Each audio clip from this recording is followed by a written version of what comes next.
Hey guys, it's Ben here with the Half Court Heave podcast. I'm here with my co-host Isaac and Arjun. But anyways, before we get into the action, I have nothing else to say, but you got to get your merch. It's beautiful. We have new merch that's out now that says "Shut Up, Ben." If you ever want to tell me to shut up, a lot of the Instagram comments are telling me to shut up.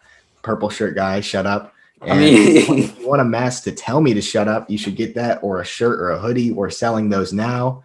And I'll appreciate it because I get the dough, we get the dough. But anyway, guys, Isaac got his first hoodie. Fortunately, he's not wearing it right now because Guys, it's in the washer. It's so comfy. Like, it's crazy comfortable. It's super warm. Like, it'll keep you warm in winter. The color is great. It's like such a good quality hoodie for the. Bro, it'll make you hibernate. I can't even lie. It's just so comfortable. Like, I wear it all the time. But anyways, just an introduction topic. Just before we get into like the real arguments, just our thoughts on Game 4. Now, I have some things I want to say about Game 4. I'm sure you guys do too. But Arjun, I bet you want to start this one off. You know, I honestly thought the Heat were gonna make a comeback during most of the game. I thought they were gonna have most of the momentum, but you know what? Looks like Anthony Davis really stepped it up, and he played really well. I think that this is probably a done deal. Sad to see Anthony Lecca and other Heat fans go out this way, but you know what? It is what it is. It was a Cinderella story, but I think the Lakers are just like prove that they're too big. There's not a lot you can do. I think like the main thing I took away from that was I hadn't really I had sat down and watched most of the other games, like most of the parts of them. I watched this entire game. I took all my attention off other things.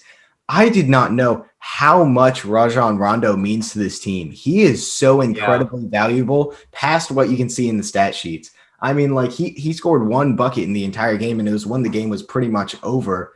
But I mean, every play he was locking up whoever was in front of him. But also, I mean, he had 7 rebounds, and there was the deflection after deflection. He goes for the ball so much. He disrupts so many passes. He's just so valuable to this team.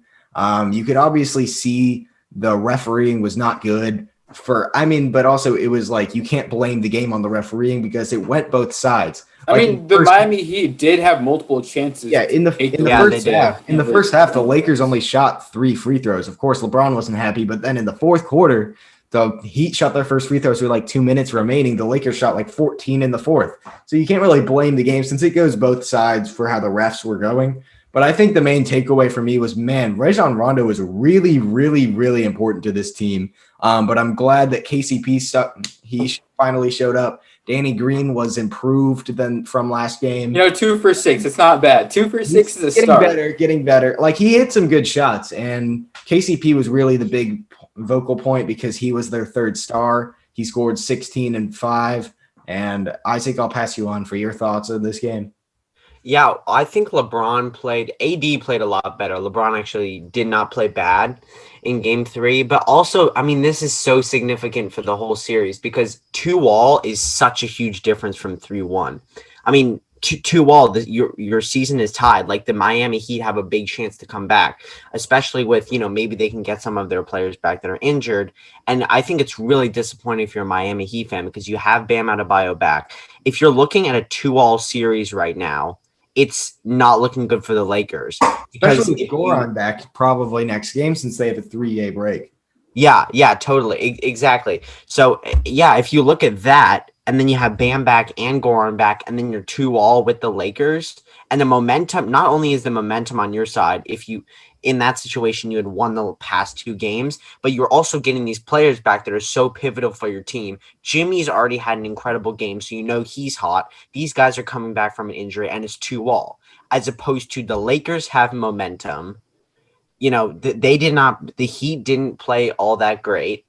The Lakers played great defense on him. They have momentum and a 3-1 lead. It just doesn't look great for them at all. And that's this game was so pivotal for the whole series.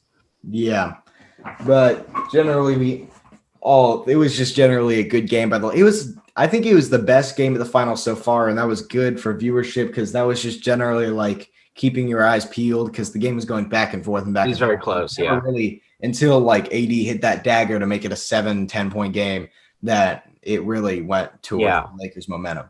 So which current NBA duo is the best duo for the future of the league? And by that, I mean, which duo will be the best duo for the future of the league? Which duo will be the best for years and years to come?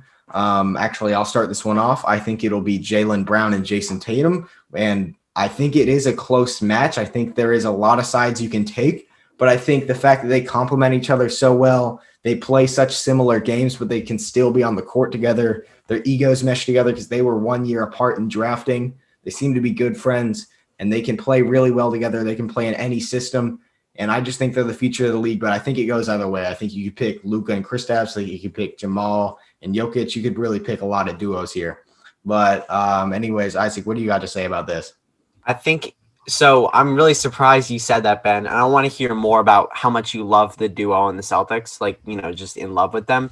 But I think it's pretty obvious here. And if you're going to attack me for recency bias, that's BS. I think it's undoubtedly Nikola Jokic and Jamal Murray.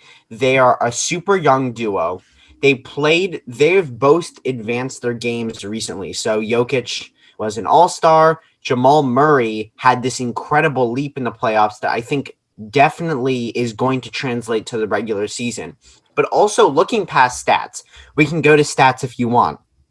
Really quickly, to go there, Nikola Jokic, he averaged around 25 points in the playoffs, 7 assists, and 11 rebounds as a center. I mean, that's incredible stats. Then you look at Jamal Murray, 24 points, almost 6 assists, and 5 rebounds. They are an incredible duo, but I really want to focus in on their pick and roll. These guys are both versatile. And the reason I'm picking them for the future is that three-point shooting, as the league has gone on, every year three-point shooting has become more important to the league. So you're seeing less like true centers. You're seeing more passing centers, more shooting centers.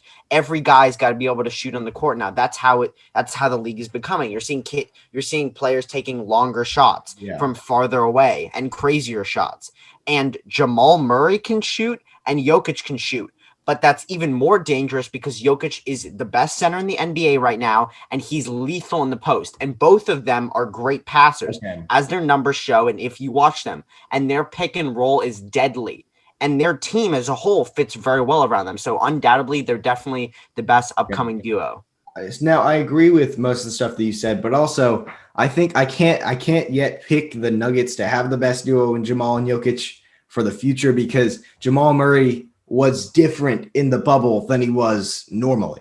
That's why, because like if he was playing like this in the regular season, and then it's a different transition from regular season 6 months ago to the bubble than from regular season to playoffs. Like Jamal, we don't know if he'll still be like the top 5 caliber player for point guards wise that he was in the bubble. But like when we go back to the real NBA in the regular season, do we know it'll start in maybe January, February if Jamal Murray will be this same beast? We don't know because this was a random spurt from Jamal Murray. That's my bad. But I think there's a really good debate for them to be there. But I think I have to go with Jaylen Brown and Jason Tatum just because of Jamal Murray hasn't been playing like this his entire career. It's just now. But Arjun, you get your take in.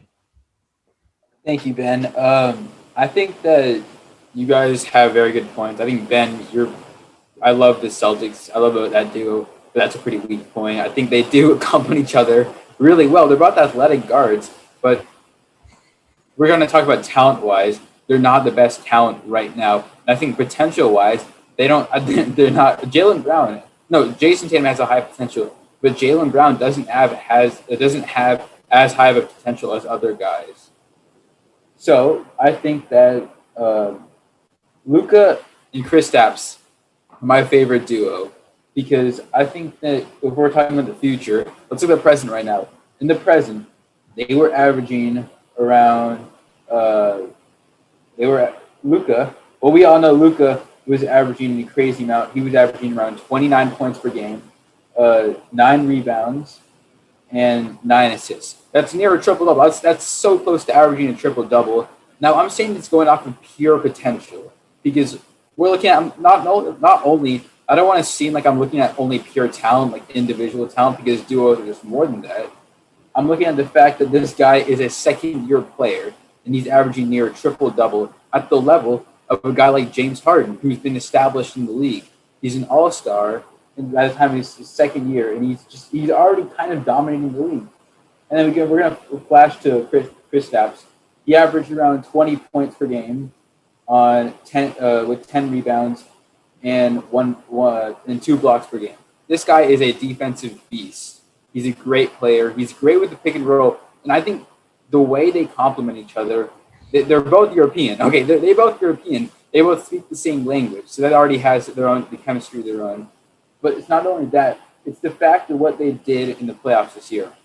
Now, Isaac, I know the Nuggets went really far in the playoffs. Don't get me wrong, that was amazing, but they were down 3-1 both times. And they shouldn't have been down 3-1 both times. I don't want to. Okay, my point is that the Mavs had to go up against a very consistent Clippers team in the first round. Of course, disregarding Paul George, but this Mavs team is really not a good team. Guys, would you say that their defense is pretty lousy besides? Yeah, like they have a very poor defense. And also, Isaac, I know you're about to say that the Nuggets beat the Clippers and the Mavericks didn't. Well, they also weren't having Kristaps Porzingis, which takes away the argument because the duo wasn't complete. They didn't have 50% of the duo to play. They didn't have Kristaps. And it was still a Game 6 series. So. Yeah, and it was still a Game 6 series, which I want to get on to our next topic now. Also, really quickly, Ben, like I think they can prove themselves to be like the next best youngest duo. But I think right now what I've seen, even in the regular season, Jamal Murray just has an incredible chemistry, especially like I said with the pick and roll. They're both great passers and they're shooters, and they're able to space the floor really well because both of them can drive. They both got good shooting and both got good post games, and they're good passers, and they've got incredible chemistry with each other. So that's why I picked them. All right, so let's move on to our next topic. And I was mistaken last time. I thought that the spicy topic was coming it's coming now. It's coming now. And we'll lead into you have you're the coach. You have one shot to win, and you need to pick one of these two players to shoot it. Who do you want, Kevin Durant or LeBron James? Arjun, you can start us off here. Open shot. Faded the universe on the line. With the Martians winning the death beam at Earth, you better hit it. I want Kevin Durant. Come on. Want to know why? Kevin Durant's not as great of a player as LeBron James. Let me stop you right there. I want to get my take in for why you are exactly wrong. I got my sheet right here with everything. Wait. I just got started. Oh, okay, sure. You can go. Yeah. I'll get some stuff in, and then you can intervene. Now, Kevin Durant has ice water in his veins, and he's proved it throughout history. Yes, LeBron has gone farther than him in the playoffs and has more accomplishments. But let's look at the clutch. Let's look at when they both go head-to-head. LeBron James, Kevin Durant, head-to-head, 2017 NBA Finals. The fourth quarter, through all the 5 games, Kevin Durant outscored LeBron 31-11 in the fourth quarter. In the NBA Finals, we're talking about 11 points in the fourth quarter. And don't get me wrong, LeBron's team was pretty terrible. Here's where I have to stop you because you're just sounding stupid. You sound really stupid right now because you're taking the stats that are misleading because LeBron James was on the far worst team you're talking about where his teammates were George Hill and beyond. But we're talking about just scoring by itself. Where most of the time he got swept in that playoff series. So, of course, his team was getting crushed most of those games. He didn't play much in the fourth quarter. He won. Wait, no, they won one game. Oh, okay, different playoff series then. But if you really want to talk about the clutch stats, let's look at the real clutch stats. And here's why I'm picking LeBron James. I didn't make my point clear. I'm picking LeBron James here.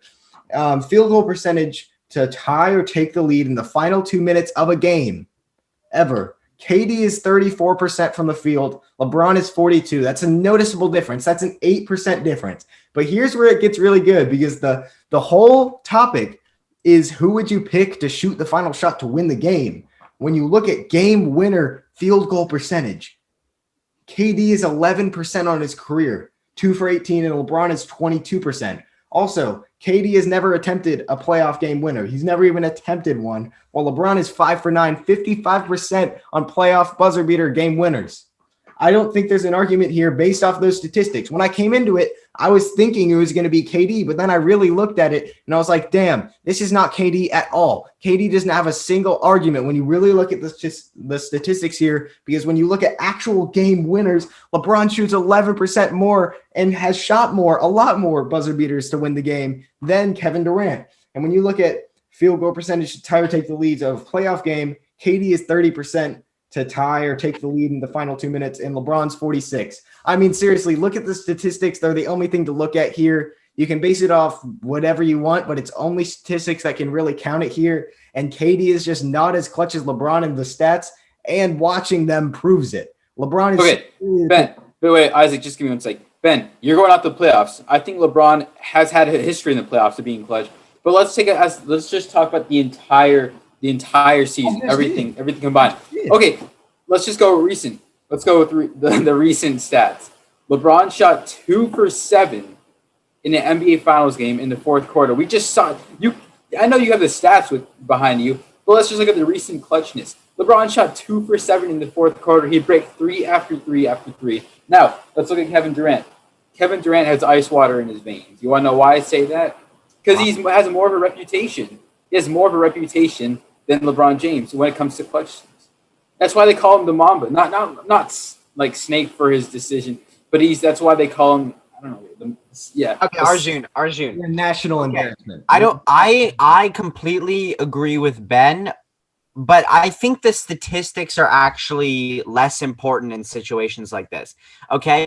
Everyone has heard the kind of bullshit that Max Kellerman said about Iguodala over Stephen Curry, but with the general principle of what he was trying to get at, he actually has a point. I'm taking Steph Curry over Iguodala, by the way, obviously. But the idea is that it's not just about how that player performs, like raw as a player. It's about, are you ready to step up in those moments? Like, are you ready to be that player in that moment and step up to the plate? Usually, you're in a situation where you have, you have tons of fans like in the crowd. That there's so much pressure on the line at the end of a game. So I think I totally agree with Ben. First of all, I'm looking at right here, LeBron James. It looks like historically LeBron James has the most game-winning shots of anyone ever in the NBA. And additionally, even if KD had more, I'm still taking LeBron because I just think LeBron's more apt for those moments. LeBron's more apt to take over. Like, he's the guy that if you wanted to go out and get you a bucket in that moment, like, that's the guy you want. You want LeBron James. Yeah. Okay, wait, Ben. What do you want Prove to me. Let's look at the resume. LeBron James, 2011, Dallas Mavericks. He choked for the entire series. If we're talking about just overall clutchness, Kevin Durant has never done that before. He's maintained consistent play. The only reason why Kevin Durant has lost in the playoffs is because of Russell Westbrook. He's choked in the playoffs. No. Isaac, give me a second. I have to. This is just so stupid. You're making the worst points because you don't have an argument. Because when you look at it, would you rather choke in a playoff series when you're one of the best playoff performers there is? Or would you rather be the player who had Russell Westbrook, James Harden, Serge Ibaka? You had a great supporting cast on your team, and you still got bounced by the Warriors in the Western Conference Finals. Then you went to them because they were the only way you could win. I'd rather have a player that didn't get clamped up by JJ Barea. That's what I would rather have. Super team. He had a super team, and he couldn't win without a super team, so he left for a better super team. That's exactly what happened to LeBron. He couldn't win on Cleveland. I'm not blaming him, but both players made decisions. I'm not saying KD's a snake. But if we're talking about overall clutchness, he was amazing in OKC. The reason why he left is also because of Russ. You can't be the spotlight without Russ having to say something about it. That's just how it is. This is a game winner argument. You need one player to make a game winner. And I'm giving you the player who has played longer, shot a lot more game winners, and has made a lot more on a higher percentage of game winners than Kevin Durant. Kevin Durant has never shot a game winner to tie or take the lead in a playoff series ever in the playoffs. Wait, so you're telling me it's obvious that LeBron shot more. He's had like 10 more years in his career, which obviously hasn't, but like he's had a lot more years of his career, and he's always been the spotlight when he came in. LeBron was labeled as the king in high school. Of course, he's going to be the guy who take the shot. Yeah, Doesn't mean he's going to make it. You're giving Which me no, he's not. Doesn't mean he's going to make it, but he's going to be. But he's always been on the spotlight. Yeah, so he's been under the spotlight. He shot more, and he still has a higher percentage. KD has shot progressively less game winners and progressively less clutch shots and missed more.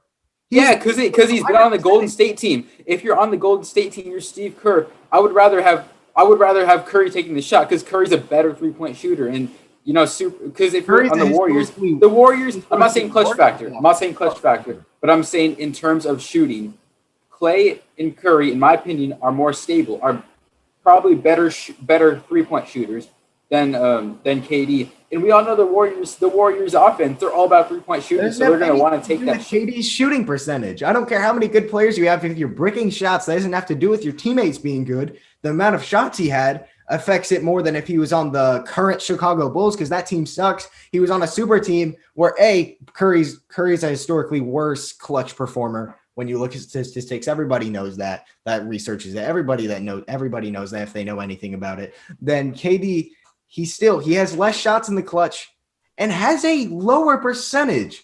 But anyways, Isaac, do you want to get your final take in on this? I'm done with our show. Yeah.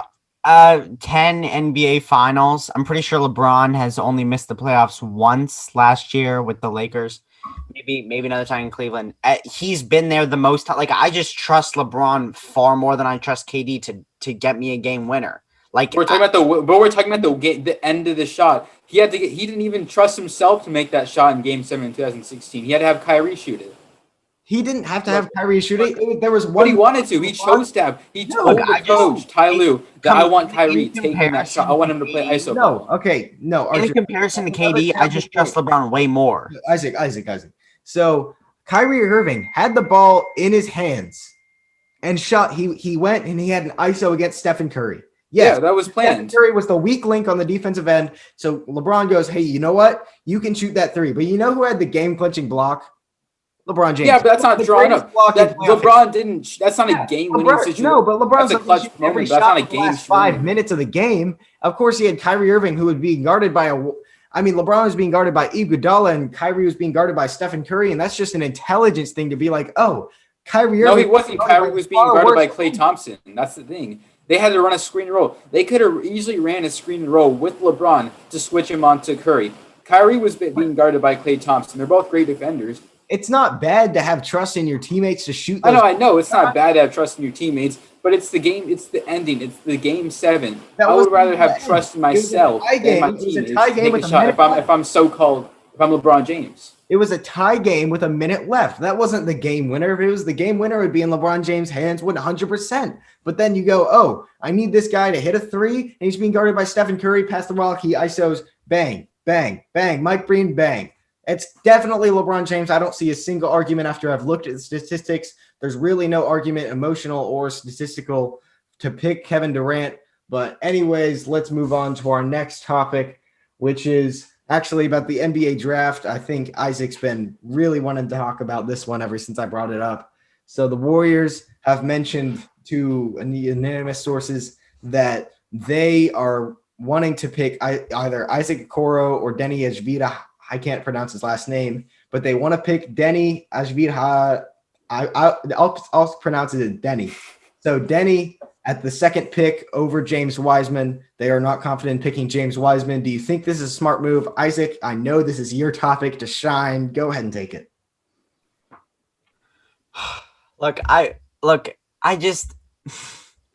This is my thoughts, because the Warriors, I'm not going to go as hard on it as I've gone in the past. I'm just going to go from a more logical standpoint in terms of my own trust for Steve Kerr and the Warriors management, because they've made risky moves. They made that risky move to give up D'Angelo Russell, and they made this, and they, to pass away D'Angelo Russell, and get Andrew Wiggins. And their roster construction now is not great in terms of their depth. But I have trust in Steve Kerr as a coach in terms of being able to develop their players and put together a team. And it just seems to me that what they've been lacking in all of their years when they were seriously contending for a championship when you look like I'd say 2014 to 2019, in all of those years, they were contending for a championship. And look, they just didn't have good centers on those teams. And I think the argument against James Wiseman, specifically in the center position, probably is that you want to go with more of a veteran. You want to go with a guy in the center position who's been in the league longer. But look, they clearly had faith in Andrew Wiggins, who by no means is some kind of like veteran. Isaac, we're talking about draft picks. Yeah, I know. Listen. I know. I get what he's saying. Look, all I'm trying to say is that I think Steve Kerr has faith in himself and the coaching to be able to put together a good team with young guys. And so then if you excuse that in terms of his inexperience, because he would just be coming to the league next year, he is the perfect fit for their team. I know, and I think, and Steve, look, he's around all of these guys. He can be humbled by these guys. He doesn't have to be the ball dominant player like he was before. And like he can be that guy that can go get them the offensive rebounds and can distribute it to the guys, the shooters that they need. They need that protection inside. And I just think he's a perfect fit for their team. Okay, so I think I like the energy that you're trusting Steve Kerr, but also I think you have it all wrong. The reason they want Denny is because he is the perfect fit for their scheme and their team. They don't want a dominant center. They don't want a center they really are trying to build the roster, from at least what I'm hearing, to have Steve Kerr run the lineup where Wiggins is the 3 or the 4. They have Denny actually at the power forward, the 4, and then they have Draymond at the 5 because they have a lot of trust in what Draymond's done this offseason. They want to run the small ball lineup, and that's what they've done the entire time. But also, I think Denny just fits perfectly. I agree with them that they should not pick Wiseman because, Wiseman had – the last time he played basketball on national television for an actual team was in October, November of last year. Like, it's been a year since he's played competitive basketball. Like, we've seen glimpses of him playing scrimmages, but what all is that going to get you? I mean, it's a huge, huge risk to be picking James Wiseman at number 2, while Denny, I don't think is that big of a risk, especially since he fits the scheme perfectly where he's a great playmaker. He can shoot the rock when he wants to, and so they have to guard him out on the perimeter, and he can really do everything out there. And he also has decent height and a good wingspan. And he's also one of the best defenders in the draft. So I think he fits perfectly with the small ball scheme that they want to run. And he fits perfectly with the team they have right now, especially if they want to have Wiggins starting at small forward. That's a perfect fit, especially with how Draymond's been developing. But I think that the reason they don't want Wiseman is because he's too big of a risk. And don't get me wrong, I love James Wiseman. I love his game. I think he'll be a great player. He's a good 2K player too. But I think that the reason that they want Denny is just what I've said before, and I trust them with that pick. They could go either way, but also you said that they haven't had good centers in the past, which is completely false. In their championship runs, Bogut was very, very good for the team. He was very valuable. They haven't had a dominant. No, he wasn't a great player, but he was a good fit for them. He was good. He did his role. Yeah, having a dominant center would have made those teams worse because that would have taken the ball away from Curry and Thompson and KD when he was there. I think that they fit it perfectly because they don't need a dominant center. They just need someone to get boards. And now they're shifting more towards the small ball. And I totally agree that can work since that's shifting towards what the NBA is today. And I think Draymond's up for the task. But Arjun, what's your opinion on drafting Denny or Wiseman? I'm torn between here. I think I'm with Isaac. I think that they should draft Wiseman, but I do agree that Denny is probably a better fit for the Warriors. For me, it's just looking at who's a better player. And I think that Wiseman is a way better player than Denny. And you know why I say that? I'm saying that because I'm looking at this right now. The Denny stats. Denny played around 22 minutes per game and averaged around 9 points per game. We're proposing that you have a guy averaging 9 points per game in a European league in your starting lineup. Now, I know the European league is sometimes people say that it's more competitive. And it's also less scoring. It's more defensive bound. And also in Europe, you play less minutes. It's a shorter game. And you also play less because you have more of a larger rotation. But also you got to look at the fact you don't look at the 9 points Because there's obviously, if you look at a guy who's like, oh, he's only averaging like 9, 5, and 7, why would he be picked number 2? You got to think, why is he picked number 2? He was the league MVP where he was playing. He was the unanimous MVP. You know, that reminds me of Stephen Curry, unanimous MVP. Okay, look. I mean, it's yeah. He may have been. I know. I read it. I read his scouting report. Luka averaged just about the same amount of points per game as Denny has, and look at what Luka Doncic is now. He averaged just about the same stat line. I'm not saying that he is Luka Doncic, but I mean, when you look at it, it's not a scoring league like it is the NBA. He's not going to score 20 points per game as a European player. If somebody does score 20 points, Ben, real, then let me just take over from here. Bro. You know what I think? I think that Denny is a better fit. He's a great defender because I read the report. I read the scouting report. I've seen what he's capable of. He can play multiple positions. He's a great defender, and he can shoot the ball. But he also has weaknesses. If he mainly relies on shooting, then 20% from the three-point line is going to be a problem because he's a spot-up shooter. I never said he would. He's a 28% shooter from three-point. Yeah, I never said he would rely on shooting. But also, yeah, I know, but still, that's what he does. He's on the offensive end. He's a spot-up shooter. I'm talking about Wiseman. We're talking about James Wiseman averaging 20 and 10 over 4 games. College, yeah, 4 games. That doesn't matter. You know, you can say a lot can change, but I beg to differ. I think a lot hasn't changed. I think he's still the same beast. But also, that's the biggest risk there is. Okay, November. No, wait, Ben. The only weakness to him, there were a couple weaknesses, but one was strength. I'm sure quarantine has given him plenty of time to get stronger, to get more bulky. Look, James Wiseman, it's like saying, if you're the Cleveland Cavaliers, would you rather have Joel Embiid on your team? They already have two solid big men, and they don't need Joel Embiid. Would you rather have Joel Embiid, or would you rather have Ricky Rubio? Look, Ricky Rubio is a better fit for them, but Joel Embiid's way better than Ricky Rubio. Look. First of all, Steve Kerr. If Steve Kerr ends up in a Rockets situation, Lord have mercy. Are you kidding me? Like, small ball, first of all, I'm not in on small ball at all. I think it can work if you have the right coaching. But Steve Kerr has never been like that. They've never gone all small. And if there was any team to go all small, it was the Warriors with the incredible backcourt shooting that they had. But they didn't because they need that protection at the rim. They need that rebounding. This is my case for James Wiseman. If he can be a perfect role player, I was stupid to say ball dominant. That's what I'm saying. Not ball dominant, role player. All right. If he can get defensive rebounds for them, offensive rebounds are probably more important. If he can get some blocks in the game, box out, that's what he needs to do. Set screens. If he can be a hold on a second. That's perfect. They don't need someone to go score. They need that role player, and he could be the best center that's ever played on that team. And if there's any team that can humble him into not being ball dominant, it's a team with Klay Thompson, Draymond, Steve Kerr, and Stephen Curry. Are you kidding me? Like, he can be humbled. He can play the role.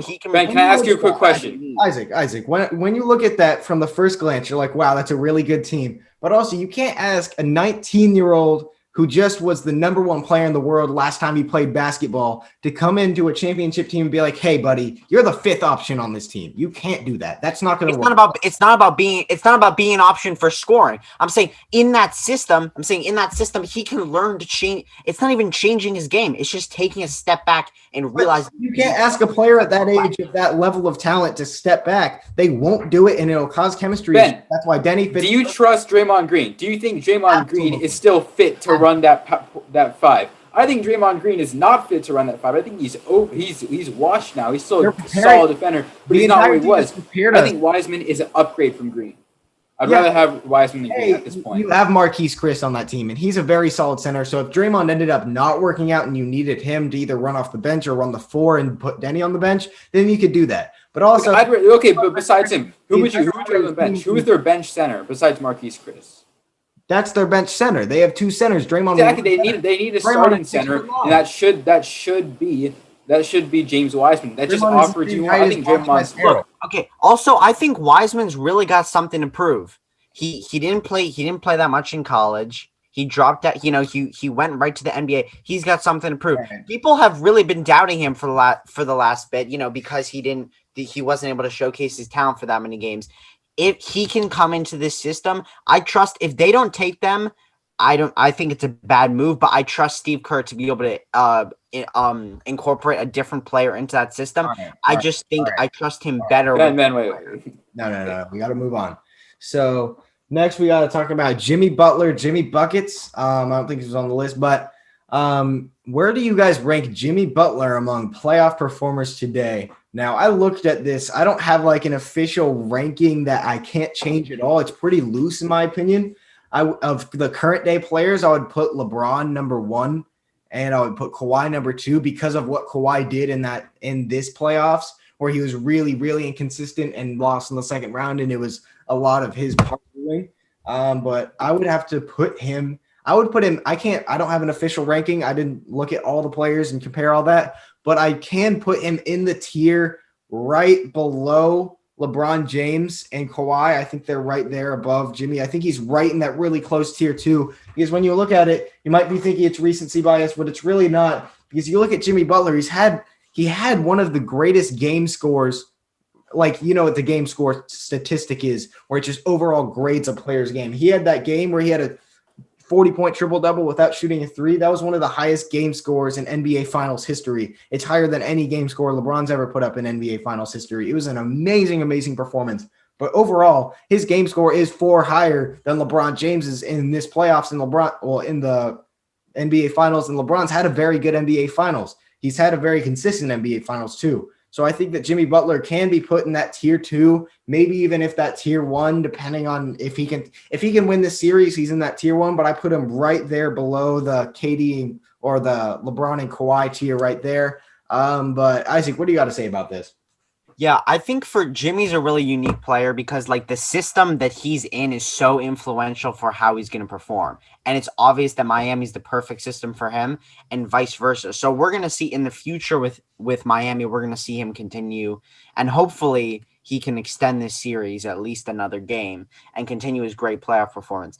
I mean, I don't know where I would rank him right now in the league, but he's one of those guys that you want taking the last shot, or in the middle of your possession, running, facilitating your possession at the end of the game in the playoffs. Like, I trust him in the clutch. And that's what the playoffs are all about. Tell me this. How many people would you put above him? Like LeBron, KD, Kawhi, maybe would you put Giannis above him? No, I wouldn't put Giannis above him. Clearly not. In the playoffs at all. I definitely would not. Yeah, because I mean, look, it's raw talent in terms of like the regular season, it doesn't always translate. We haven't seen it translate for Giannis. I mean, that's just how it is. Giannis is a better player by far than Jimmy Butler, but Jimmy Butler has the clutch. He's a better playoff player. Yeah, I would definitely rank him above Giannis. Right. Arjun, what's your take on this? This is a great case because Jimmy Butler, I'm looking at his stats right now. He's always been this consistent playoff performer. He's always been consistent, even when he was in the Bulls with Derrick Rose.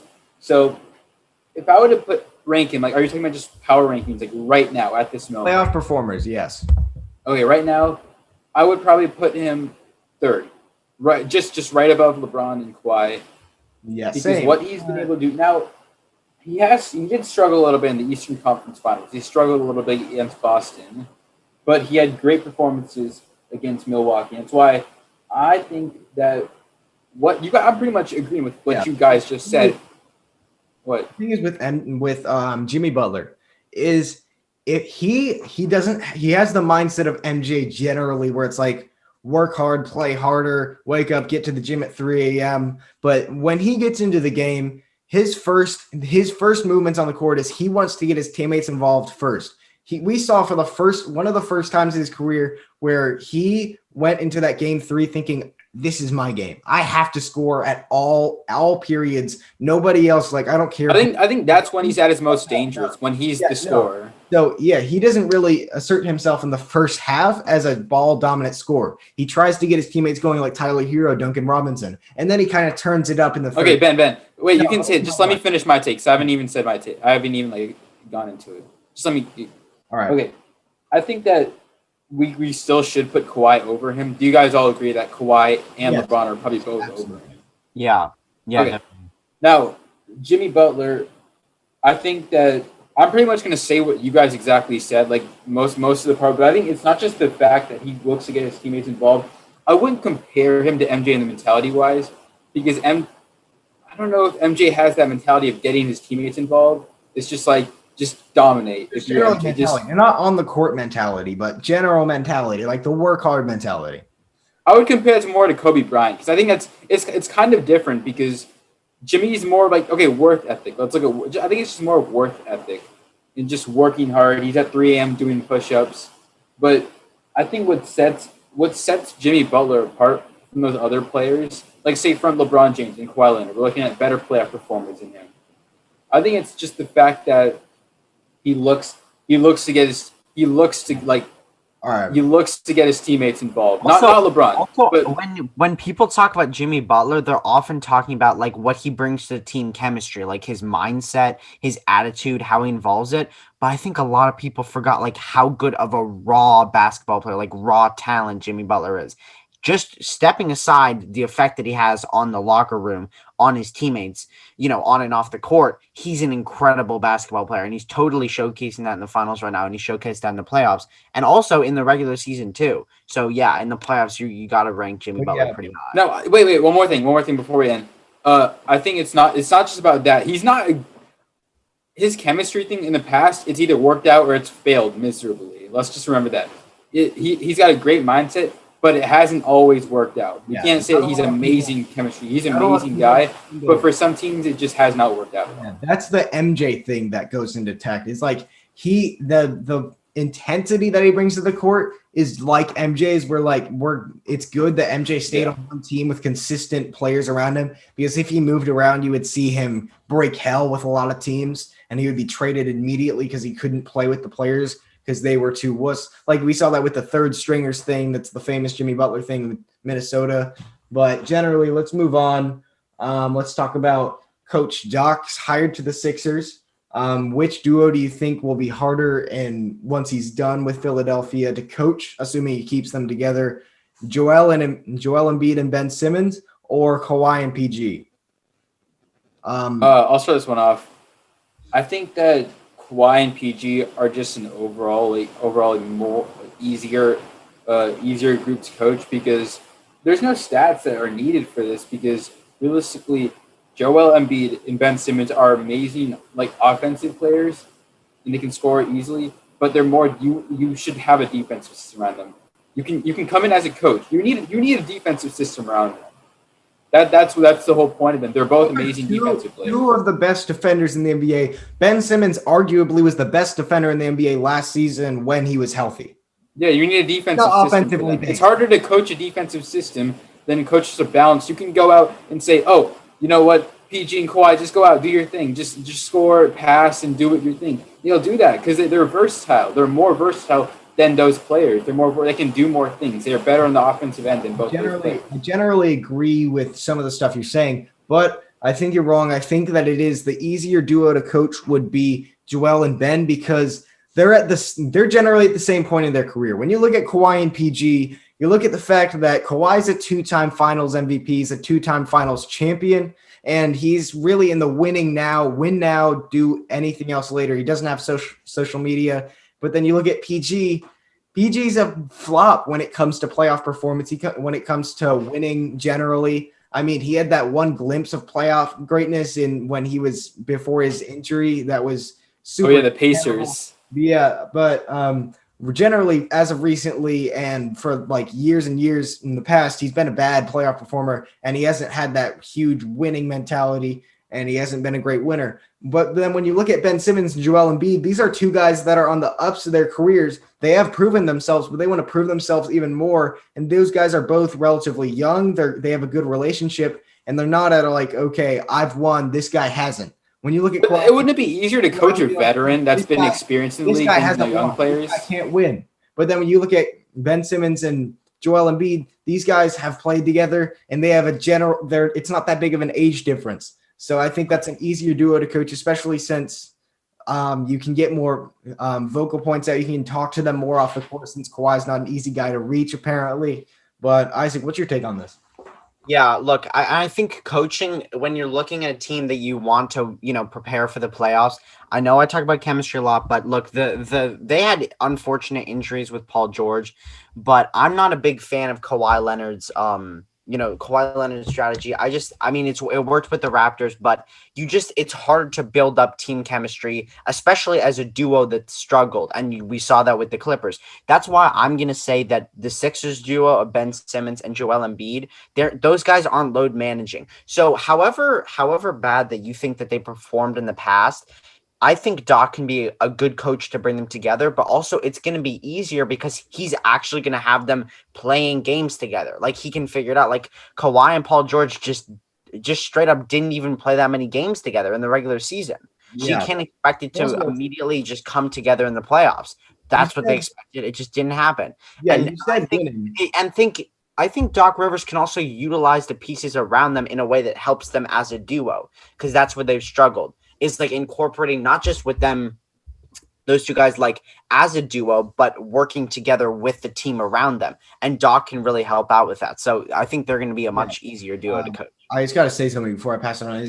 You said about how bad they've been in the past. They've been very good in the past. They were a team when they had their best roster before Elton Brand, of course, fucked around with the whole team and really kind of ruined it. Where he had Jimmy Butler and Tobias Harris. They were one very, very lucky shot away from an NBA Finals appearance where they were playing an injured Warriors. Maybe they could have gotten a ring together, which is something that Kawhi and PG didn't get this year, where they were a very good duo with a very good team. Like they had a very, very lackluster team. They paid Al Horford $27 million. They had Tobias Harris $34 million. And I know that recency bias gets thrown out a lot recently, but I want to say that it's recency bias to say that this duo is bad together. Since they've been very good together in the past, they've just had a flop this past year because of a lack of a supporting cast. I think the problem was that Kawhi and PG, they had a very good supporting cast and they still couldn't get past the second round. You look at Ben Simmons, Joel Embiid. Of course, they got bounced in the first round, but they only had Joel Embiid. They didn't have Ben Simmons, but they also had a very, very lackluster supporting cast that was washed and was a very, very bad system to run. They ran the defensive system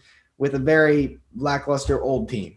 And yeah, I agree with that. I think that Joel Embiid and Ben Simmons aren't to blame exactly for that, but you got to keep in mind that they've just continually lost over and over again in the first round in the semifinals. The process has been going on for 5 years. It's happened so many times. I feel that chemistry would be lower on the Sixers. It's harder to coach a team. It's harder to coach two players that haven't had much success lately. Let's be real. Who do you think has less hope? PG and Kawhi after losing one series, just 1 year, or Ben Simmons and Joel Embiid, who've lost 4 years in a row in the first or second round. According to the reports, I would say that Kawhi and PG have less hope since PG's not an untouchable right now. They took him off the untouchables list. They're looking for trades for him because of how bad he played and how Kawhi played and how they just didn't mesh. I know, but that's 1 year. I don't know why I think the Clippers are overreacting. But Ben, which is a bigger deal? Losing for 5 years straight in the second and first round or fourth round, or losing one series? Not true at all. Because also they've been. It's about a duo too. No, Isaac. So he asked me that question. So they went to the Eastern Conference Finals, went to a Game 7, and on the luckiest shot of his career, and one of the luckiest shots I've ever seen, he sent the Sixers home. Where of course, the Joel Embiid meme started, but also. You look at Kawhi and PG, they literally are starting to restructure the team and maybe trade Paul George because the duo didn't work together. They're already trying. I think they're overreacting with that. That's the thing. I think they're overreacting. The optimism there is all gone. When you look at Ben Simmons, Joel Embiid, they have optimism because they have a new coach. Brett Brown really, really helped them back. I'm sure Isaac can help me with that argument. But then I think that if they can restructure that team's a finals team. No question in my mind. When they actually have a good roster, when they have some shooters on that roster around the duo, that's why I think they have more optimism because they notice,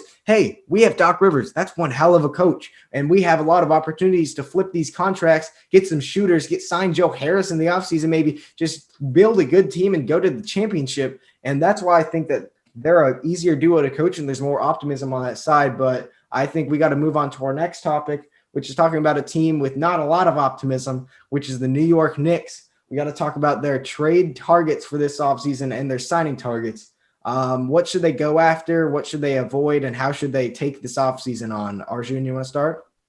I think they should definitely go after Chris Paul because we're at the point. I think Isaac, you said this before, where the Knicks should rebuild. The Knicks' number one priority is to rebuild. Dude, they've been rebuilding for 7 years. I think the idea of rebuilding with the New York Knicks has gone out of the window. I'd say just do whatever you can. I mean, you're still being owned by Dolan. You still have terrible management. But what I would do is I'd go after a guy like Chris Paul, who has a lot of experience. But I've heard they're targeting Victor Oladipo. He'd be a great fit. So or Van Vliet. So I would have Chris Paul and Oladipo or Van Vliet, have Barrett running the small forward position, Randall, and you have Mr. Robinson. That's a solid starting lineup. So before I pass it on to Isaac, I just have to say a lot of things about the Knicks is that I don't think that that rebuilding should ever be an option for the New York Knicks if it takes more than just an offseason. Because you're the New York Knicks. You're the New York team, and you've still never won a championship. That's disappointing. Once Dolan gets out of there, it's seeming to be different. But how I think you handle this offseason is I think that Chris Paul could be a really good trade target if you're going to get other assets. If you're going to trade for a guy like Chris Paul or Victor Oladipo, or you're going to sign Van Vliet, you need to then be like, okay, we need to restructure the entire team to build a contender in the East. If you're trading for Chris Paul and just trading for Chris Paul, starting him with Kevin Knox, Frank Ntilikina, and RJ Barrett, that's a huge disappointment. You're giving up assets. You're probably giving up picks in the future to make that deal. But if you're going to make the deal for a star, you better make deals to get other players around them to build a contender. But generally, either keep the picks don't matter anymore. Either keep the team like it is right now and get Cade Cunningham next year, or actually, if you're going to trade for Chris Paul, then use all of your assets you have to build a championship roster. Because, damn, I'm not a New York Knicks fan, but I feel so bad for the New York Knicks fans because you've been suffering through rebuilds. New York should never rebuild, and they still have been rebuilding for so long. They've never gotten the championship. But, Isaac, what do you got to say about this? I'm not totally against that idea, but my opinion is that they should just build up. They need to focus on their young core. I feel like the Knicks in the past, they've tried to just do one thing, just throw in one guy and that works. Just stop trying to get a disgruntled star that has there's nothing that's going to make a star more disgruntled than being under the New York Knicks. Stop trying to go for the easy fix. Focus on your young guys. I wouldn't say they've gone after the disgruntled star. They've gone after Taj Gibson and guys don't offer KD because they were scared that he wasn't going to be his max potential that he can be, and that they were scared to offer. They didn't offer Kawhi because they didn't know if he was going to reject them or not. That's just the Knicks. The Knicks. That's just Isaac. Go ahead. Go ahead. I think they can go for guys like this, but they should really focus on developing instead of throwing in some guy. Focus on making sure, because you have some young good guys, and you can use this draft and the next draft or get younger guys that you can build up. It's got to be about a young core for them. Stop trying to throw in one guy and fix it, or getting these guys they're in the middle of their career and just don't fit in well with the team. Stop doing that and build up a young core. However you do it, build up a team like the other teams have done it. I agree with what both of you guys are saying. I think that it has to be this offseason or next offseason. You either have this offseason where you get a player like Chris Paul, Victor Oladipo, and you build the roster around them. You flip everything you have to get a really competitive roster in the East, try to win a championship ASAP, or you delay it a year. You keep the same roster. You draft whoever you get at 5, I think they have their pick, and then you keep the same roster until next offseason. You try to get Cade Cunningham or Jalen Green, one of those top prospects, and then you do it with that huge guy, because there's no clear franchise player in this draft. This draft isn't star-studded. This draft is it's generally, from what we know right now, not going to be a huge draft. Maybe it could change because we never really know what the draft class is, but I think that you need to either do it this offseason or next offseason, because the New York Knicks fans are tired of waiting for success. So don't just trade for Chris Paul, because that would be stubborn. You would just have one star. You would win about 30 games max, or go all in, or just tank. That's my decision on that. But I think I'm with Isaac. I want to agree with you on the fact that they want to I would love to agree with the fact that we need to rebuild. they've been doing it for 7 years, and I agree they've made mistakes from targeting guys like Taj Gibson, but they've also been rebuilding. They messed up with Kristaps Porzingis. He was a perfect opportunity, and they had Mitchell Robinson, but I think we can. I think Ben and I can come to. I think we all can come to a conclusion that Knicks need to make a decision. I think the Knicks need to make a decision fast. The final thing I gotta say is a team that's the only team based in New York should never rebuild. It should always be contending, and it's barely ever contended. But let's move on to the last thing I actually want to talk about today, which is back to James Wiseman, but we're talking about a different comparison.